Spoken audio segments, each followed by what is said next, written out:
GST collection में एक नया रिकॉर्ड कायम कर दिया है। जीएसटी कलेक्शन ने तोड़े सारे रिकॉर्ड। पहली बार 2 लाख करोड़ के पार जीएसटी कलेक्शन। अप्रैल में 12.4% की उछाल के साथ 2.10 लाख करोड़ पहुंचा। इस तेजी में बढ़ रहा है और जितनी उसकी आबादी है, अगर इसी स्पीड में बढ़ते रहे तो उनकी तो जीडीपी कई गुना अमेरिका से ज्यादा हो जाएगी। पाकिस्तान में 4.25 करोड़ बच्चे तो स्कूल ही नहीं जाते।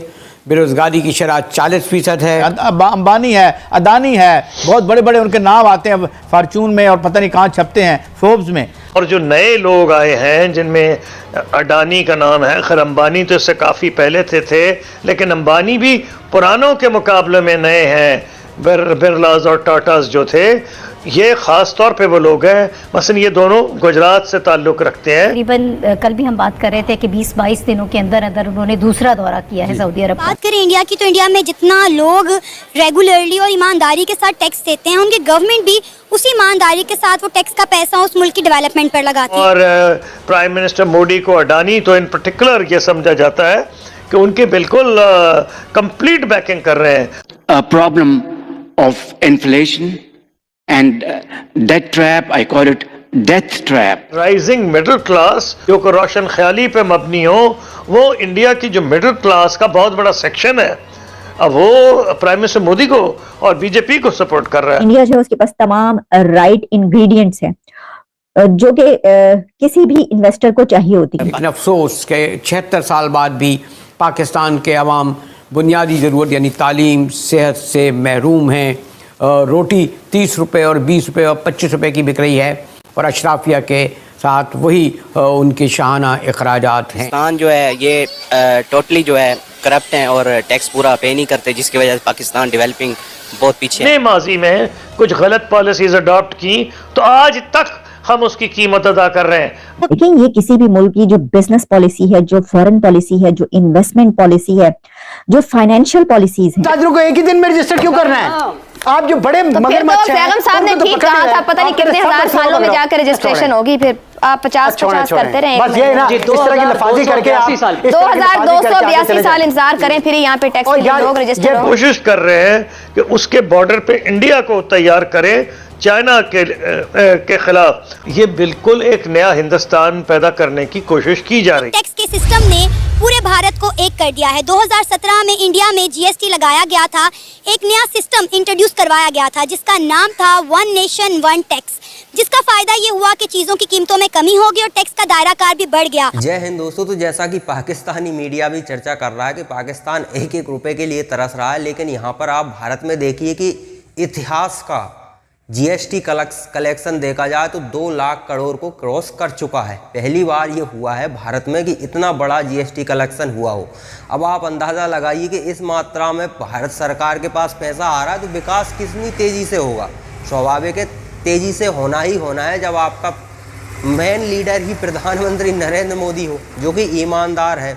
अब भ्रष्टाचार का तो आप इल्ज़ाम नहीं लगा सकते, विरोधी हो तो अब फिर कुछ किया ही नहीं जा सकता, फिर तो आप किसी ना किसी कारण से मानने को भी तैयार नहीं होगे, क्योंकि कई तरह के भ्रष्टाचार के आरोप लगे हैं। सुप्रीम कोर्ट तक मामला गया है और सारे मामलों में जिन लोगों ने याचिका लगाई थी उनको फटकारा है सुप्रीम कोर्ट ने। तो आप भ्रष्टाचार का आरोप प्रधानमंत्री पर, वो तो फिर आपका दिमाग का इलाज ज़रूरी है।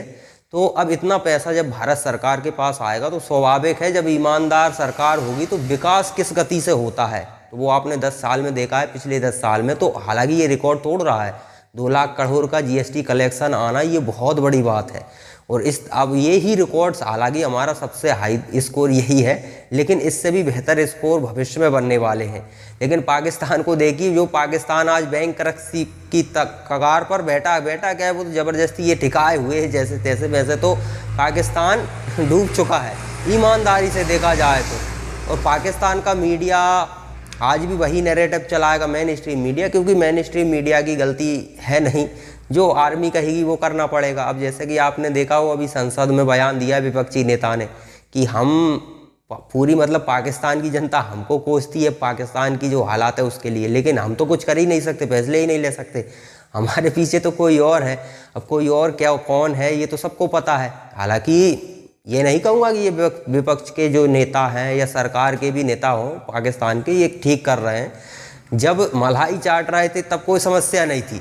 आज जब खत्म होने की कगार पर हो तो अब ठीक रहा, दूसरों पर फोड़ना चाहते हो। तो ये तो पहले दिन से बोलो ना, पहली बार तो कोई संसद आए नहीं हो, कब से संसद में आ रहे हो और कब से तुम्हें कंट्रोल किया जा रहा है, आज जाके समझ आ रहा है। तो पाकिस्तानियों की सबसे बड़ी समस्या है कि भारत इतनी तेज़ी से उभर रहा है। देखिए भारत की नीतियाँ क्लियर है, भारत में एक ऐसी सरकार है, हालांकि स्ट्रॉन्ग सरकार है, पूर्ण बहुमत की सरकार यही होता है कि वो अपने हिसाब से फैसले ले सकती है। जीएसटी भी वही लाई थी और जीएसटी का कलेक्शन आज रिकॉर्ड तोड़ रहा है, तो उसके लिए जिम्मेदार यही करंट सरकार है और उसके लिए वो बधाई के पात्र भी हैं। तो चलिए पाकिस्तान का मीडिया आगे और क्या कहता है नेक्स्ट पार्ट में देखते हैं। अगर हम बात करें इंडिया की, तो इंडिया में जितना लोग रेगुलरली और ईमानदारी के साथ टैक्स देते हैं, उनकी गवर्नमेंट भी उसी ईमानदारी के साथ वो टैक्स का पैसा उस मुल्क की डेवलपमेंट पर लगाती है। लेकिन जैसा कि आपने खुद ही कहा कि यहाँ पर टैक्स के निज़ाम की चोरी भी है, लोग देते भी नहीं हैं और फिर हमें इस बात का यकीन भी नहीं है कि हमारी गवर्नमेंट उसे हम पे अप्लाई भी कर रही है तो या नहीं। तो क्या कहेंगे टैक्स के निज़ाम का बेहतर होना किसी कंट्री के लिए कितना इंपॉर्टेंट है? देखें जी, हम हमेशा से जो चीज़ पढ़ते भी हैं और हमें इस चीज़ का शऊर भी होना चाहिए, एक घर के बजट में और एक मुल्क के बजट में दो वाज़े जो फ़र्क हैं वो ये होते हैं कि हम अपने घर के लिए जब हमने कोई चीज़ बनानी है, अपने घर के लिए हमने कोई चीज़, लेट से हमने घर की रेनोवेशन करवानी है, लेट से कोई गाड़ी ख़रीदनी है, ये दो बड़े खर्चे बताए हैं। बिकॉज आज भी पाकिस्तान में गाड़ी ख़रीदना और घर बनाना ये दो बड़े खर्चे हैं। तो इसके लिए हम पहले एक चीज़ माइंड में लेके आते हैं, फिर उसके हिसाब से हम पैसे बचाना शुरू करते हैं। हम बचा लेते हैं पैसे और उसके बाद जितने बन जाते हैं उसके हिसाब से हम एक्सपेंस लगा लेते हैं। एक गवर्नमेंट इस किस्म का काम नहीं कर सकती। गवर्नमेंट ने अगर एक पुल बनाना है, हम तो ये कर सकते हैं कि हाँ भाई हमारे पास सारे खर्चे करने के बाद थोड़े कम पैसे बच गए हैं तो हो सकता है हम सेकंड स्टोरी ना बनाएं, हम उसको थोड़ा सा छोटा बना लें, एक कमरा ना बनाएं, वो बाद में बना लें। लेकिन जब ये काम बजट में दिखाना है, जब एक टेलीवाइज करना है एक चीज़ को, तो हमको वो चीज़ 100% बतानी पड़ती है कि हम ये काम करेंगे। जब वो काम पूरा नहीं होता तो एक जनरल पब्लिक का बंदा है, उसका उठ के कहना बनता है कि हमारी गवर्नमेंट ने जैसा हमसे प्रॉमिस किया था वो नहीं किया। हम बहुत आसानी से अपनी गवर्नमेंट को क्रिटिसाइज़ कर लेते हैं कि हमारी गवर्नमेंट ने हमें कहा था कि हम ये काम करेंगे लेकिन हमने वो नहीं किया। पूछे बंदा कि गवर्नमेंट ने फैक्ट्रियाँ तो नहीं लगाई हुई, गवर्नमेंट ने कोई बिज़नेस तो नहीं किया हुआ, गवर्नमेंट जॉब तो नहीं करती हमारी तरह, तो वो पैसा कहाँ से लाए? वो पैसा लाती है हमारी इनकम से।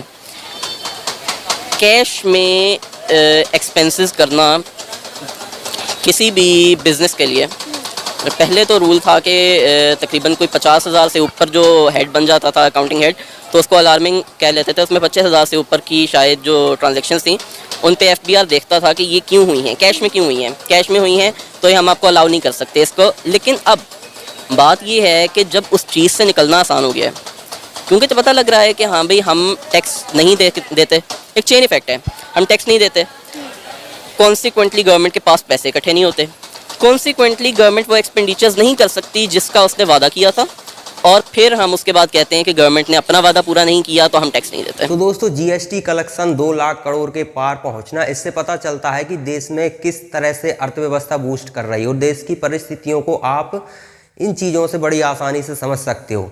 टैक्स कलेक्शन एक बहुत बेहतरीन विधि है आपके देश की अर्थव्यवस्था को समझने में कि हाँ अंदर खाने वाकई में ठीक चल रहा है या नहीं। देखिए गरीबी तो 100% कहीं नहीं मिट सकती, हालांकि गरीबी कई प्रकार की होती है। एक पैसे की गरीबी, फिर मानसिक तौर पर गरीबी शुरू हो जाती है। जैसे कि अब आप देख लीजिए कुछ देश ऐसे हैं जहाँ सभी अमीर हैं, लेकिन अब सभी अमीर हैं तो वहाँ पर पद ज़्यादा, मतलब जो जिसके पास पद नहीं है वो गरीब हो गया, जिसके पास पद है वो अमीर हो गया।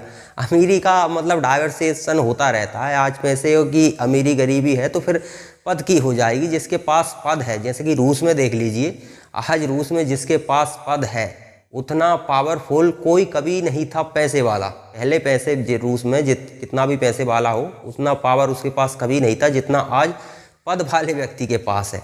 तो आज पद की अमीरी गरीबी है जहाँ पर पैसे की गरीबी की समस्या नहीं है। तो भारत में गरीबी खत्म नहीं हो सकती, मानसिक तौर पर गरीबी आ जाएगी। अब आप देख लीजिए ना, भारत में अभी जो करंट सरकार है उसके विरोध में कहाँ तक लोग नहीं चले जाते, देश का विरोध करने लग जाते हैं। तो वो मानसिक तौर पर गरीब हैं। ऐसे गरीब ही रहने वाले हैं।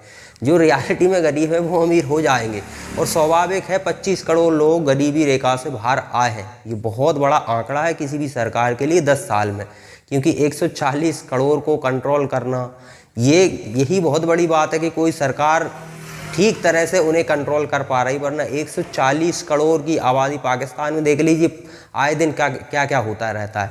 लॉ एंड ऑर्डर तो जैसे समाप्ति है पाकिस्तान में, और 98% मुसलमान ही है वहाँ पर। अब तो उन्हें वैसे शांति से रहना चाहिए था कि काफिर तो हमने निपटा ही दिए हैं, जब काफिर ही नहीं बचा तो फिर तो शांति होनी चाहिए, लेकिन अब और अशांति बढ़ चुकी है। टीटीपी तैयार हो गया, वो कह रहा है कि भैया नहीं, मैं तो सरिया कानून से इस देश को चलाऊंगा, तो इसलिए सरकार को हटाओ, ये सरकार तो किसी काम की नहीं है। उधर आर्मी कह रही सरकार हम बनाते हैं, तू किधर बीच में आ रहा है। फिर वो आर्मी को पेलना शुरू कर दिया उन लोगों ने। तो ऐसी समस्याएं हो रही हैं। तो समस्याएं होती हैं, देखो पहले पाकिस्तान में समस्या थी कि किस तरह से हिंदू सिख ईसाइयों को ख़त्म किया जाए, क्योंकि हमारी विकास की यात्रा पर यही रोड़े हैं। मुश्किल से आधा % भी नहीं बचे, ख़त्म कर दिया। तो अब दूसरी समस्याएं खड़ी हो गई, जैसे वो गरीबी अमीरी वाली समस्या अलग अलग होती है ना, ऐसी अब समस्या खड़ी हो गई, शिया सुन्नी वगैरह वगैरह। अब टीटीपी कौन है और ये आर्मी कौन है, सभी एक ही धर्म के हैं, लेकिन अब क्या है कि सत्ता किसके हाथ में रहेगी ये डिसाइड करना है।